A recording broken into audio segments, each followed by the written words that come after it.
Alors peut-on vraiment dire de l'accord qu'il rééquilibre les relations entre la Chine et les Européens? Bonjour Antoine Bondas, vous êtes spécialiste de la Chine à la Fondation pour la recherche stratégique. Vous enseignez à Sciences Po Paris. D'abord, les entreprises européennes ont-elles de quoi se satisfaire de cet accord?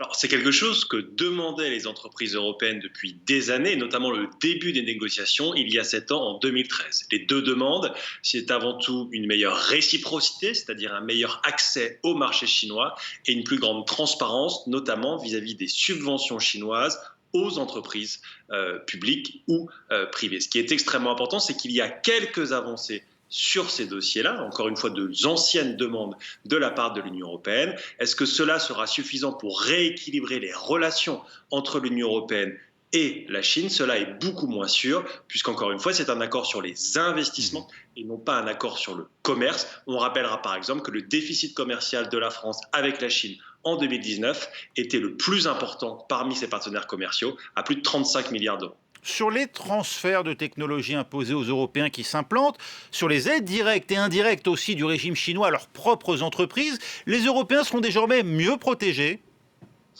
Alors, les entreprises européennes seront censées être un peu mieux protégées, ce qui est extrêmement important maintenant, une fois que l'accord, et si l'accord est signé et ratifié, c'est de s'assurer de la mise en œuvre de cet accord, et notamment de la création d'un mécanisme de règlement des différends qui pourra, d'une façon contraignante, sanctionner les autorités chinoises si elles ne respectent pas l'accord. Ça, c'est un enjeu extrêmement important dans les mois et les années à venir. Mais plus largement, sur la question des transferts de technologies, même s'il n'y a plus de transfert forcé de technologies, la question demeure de la compétition technologique entre l'Union européenne et la Chine. Et sur ce point-là, les Européens ont pris beaucoup moins de mesures que leurs partenaires américains, canadiens, australiens ou même japonais.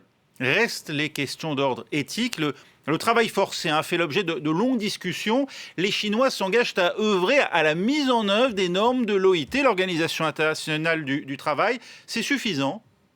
Alors, clairement, il n'y a pas d'avancée concrète, il y a une avancée sur le papier, puisque c'est la première fois que dans un cas d'accord bilatéral, la Chine accepte de mentionner dans le chapitre qu'on appelle du développement durable, qui recouvre les questions environnementales, mais aussi les questions du droit de l'homme, cette question du travail forcé. Cependant, la Chine n'a pris aucun engagement concret.